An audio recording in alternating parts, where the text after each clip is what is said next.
Hello guys, आज की कहानी बहुत खास होने वाली है। ये कहानी है एक सिंगर की, जिसके लीड रोल में हमें परिणीति चोपड़ा एंड दिलजीत दोसांझ देखने को मिलते हैं। कहानी की शुरुआत जैसे होती है तो गांव के अंदर एक शादी चल रही होती है, जहां स्टेज पर अमर सिंह चमकीला और उसकी वाइफ अमरजोत गाने की परफॉर्मेंस करने वाले होते हैं। दोनों जैसे यहाँ पहुँचते हैं तो अमरजोत के सर पर कोई गोली मार देता है और चमकीला को भी गोली लगती है। ये बात है 8 मार्च 1988 की, पर किसी को भी पता नहीं लगा कि आखिर गोली किसने चलाई है।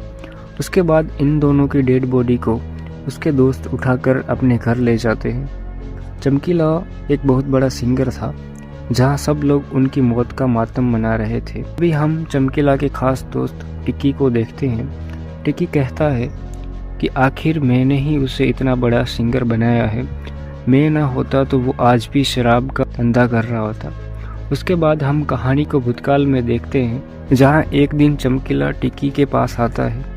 टिक्की को वो कहता है कि मुझे गीत गाने हैं, मैं अब जुराबे बना बना कर थक चुका हूँ, आप मुझे जिंदा से मिलवा दे, आप उनको बहुत अच्छे से जानते हो, इसलिए पाजी मुझे जितेंद्र से मिलवा दो। टिक्की चमकीला का हौसला देखकर एक दिन उसे जिंदा से मिलवा देता है। जिंदा उस वक्त बहुत बड़ा सिंगर था। बाद में चमकीला उसे अपना बनाया हुआ एक गाना सुनाता है, जो थोड़ा बहुत अश्लील था। जिंदा चमकीला का गाना सुनकर बहुत खुश हो जाता है। जिंदा कहता है कि वाह यार, क्या गाता है तू, ये गाना बहुत अच्छा है, आखिर ये गाना किसका है?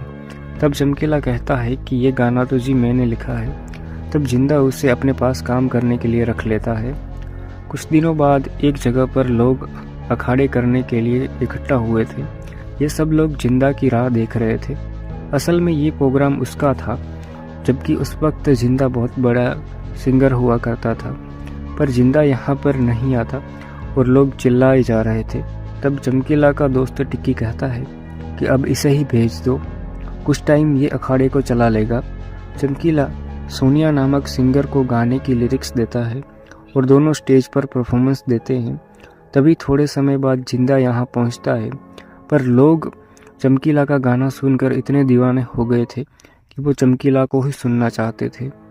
आगे हम इनकी ऑफिस का दृश्य देखते हैं, जहाँ सोनिया काफ़ी दुखी होकर बैठी थी, क्योंकि जिंदा उसे छोड़कर किसी और सिंगर के साथ कनाडा चला गया। तभी ऑफिस का बॉस कश्मीरी लाल कहता है कि अब से एक नई जोड़ी बनेगी, चमकीला और सोनिया की। तभी चमकीला मना करता है और कहता है कि मैं अपने मालिक जिंदा को धोखा नहीं दे सकता, काम तो दूर की बात है। तभी टिक्की चमकीला को कहता है कि जिंदा ने आखिर तुझे दिया ही क्या है, तेरे बनाए गाने वो गाता था, तो वो तुझसे डरता था कि तू उसके आगे निकल न जाए। इसके बाद चमकीला अपने घर आता है, जहाँ उसके चाचा उसे गालियाँ देते हैं और कहते हैं कि तूने अपने बाल क्यों कटवा दिए। चमकीला कहता है कि मैंने बहुत सारे पाप किए हैं, शराब का काम करके मैं थक चुका था, अब मैं गाने गाता हूँ। चमकीला अपने चाचा को कुछ पैसे देता है। दरअसल उसके चाचा ने इतने सारे पैसे एक साथ नहीं देखे थे। उसके बाद चमकीला लोगों को दिल में छा जाता है। धीरे धीरे लोगों के बीच चमकीला फेमस हो रहा था। फिर एक दिन टिक्की कश्मीरी लाल को कहता है कि चमकीला गाना बनाता है, म्यूजिक भी वही बनाता है, पर ज़्यादा पैसे तुम रख लेते हो। चमकीला कहता है कि मुझे थोड़े ज़्यादा पैसे चाहिए। कश्मीरी लाल भड़क जाता है और चमकीला को काम से निकाल देता है। चमकीला को एक दिन अखाड़े के लिए कॉल आता है। इस तरह चमकीला धीरे धीरे फेमस हो रहा था। उसके गाने में डबल मीनिंग लिरिक्स होती थी, फिर भी ये गाने मार्केट में धूम मचा रहे थे। चमकीला अपने गाने बहुत ऊंचे सुर में गाता था, जिसकी वजह से कोई फीमेल सिंगर उसके साथ ज़्यादा समय तक टिक नहीं पाती थी। एक वक्त अमरजोत और उसके पापा के साथ उसका भाई दोनों चमकीला से मिलने आते हैं। वो कहते हैं कि अमरजोत को गाने के लिए रख लो, जहां अमरजोत को गाने का मौका मिले। तब अमरजोत के पापा उसको 1 महीने तक चमकीला के साथ काम करने के लिए अनुमति देते हैं। बाद में ये दोनों रोज़ प्रैक्टिस करते हैं। इन दोनों का जैसे ही पहला अखाड़ा होता है तो वहाँ पर अंधाधुंध गोलियाँ चलती है, जिसकी वजह से इनका अखाड़ा कैंसिल हो जाता है। तब अमरजोत नाखुश हो जाती है और चमकीला उसको मनाता है। बाद में ये लोग बहुत सारे अखाड़े करते हैं, गाना गाते हैं और इनकी जोड़ी हिट हो जाती है। लोगों के बीच इन दोनों के गाने खूब वायरल हो जाते हैं। अब चमकीला और अमरजोत एक दूसरे को पसंद भी करने लगे थे। एक वक्त अमरजोत के पापा उसको चमकीला के साथ काम ना करने की बात करते हैं।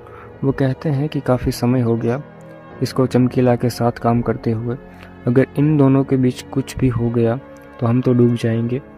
ये सारी बात अमरजोत टिक्की को बताती है। टिक्की कहता है कि तेरा बाप कितना लालची इंसान है, तेरी मेहनत की सारी कमाई वो खा जाता है।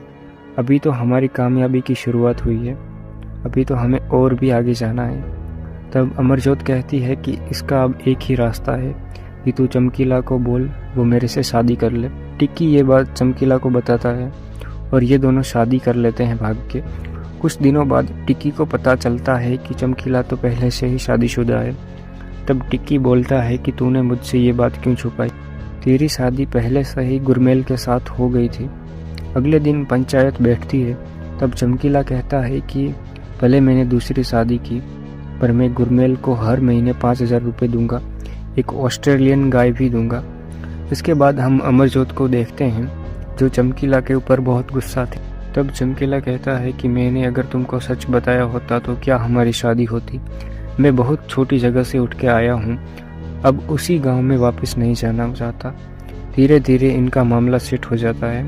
अब ये दोनों गाना गाते थे, हर जगह चमकीला और अमरजोत के ही गाने चल रहे थे। फिर 1984 में पंजाब के बरनाला में एक बहुत बड़ा दंगा हो जाता है। इसकी वजह से लोग घर के बाहर भी निकल नहीं रहे थे और चमकीला की एल्बम सब रिकॉर्ड तोड़ देती है। चमकीला बहुत बड़ा सिंगर बन गया था और उसके साथ उसके दुश्मन भी बहुत बढ़ने लगे थे। उस वक्त एक रिपोर्टर चमकीला का इंटरव्यू लेती है। उसके बाद सब जगह चमकीला की खबरें आती है कि चमकीला अश्लील गाने गाता है, जिसकी समाज में बहुत बुरी असर पड़ती है। ज़्यादातर लोग चमकीला के खिलाफ हो जाते हैं। चमकीला बहुत प्रॉब्लम फेस कर रहा था। चमकीला को बहुत सी धमकियां मिलने लगी थी और एक दिन उसको एक चिट्ठी आती है।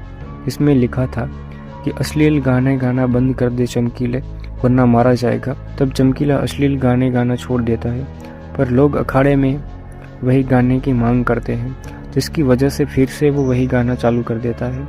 एक वक्त पुलिस वाला उसको समझाता है कि ऐसे गाना गाना बंद कर दो, वरना अच्छा नहीं होगा, लेकिन चमकीला किसी की बात नहीं सुनता।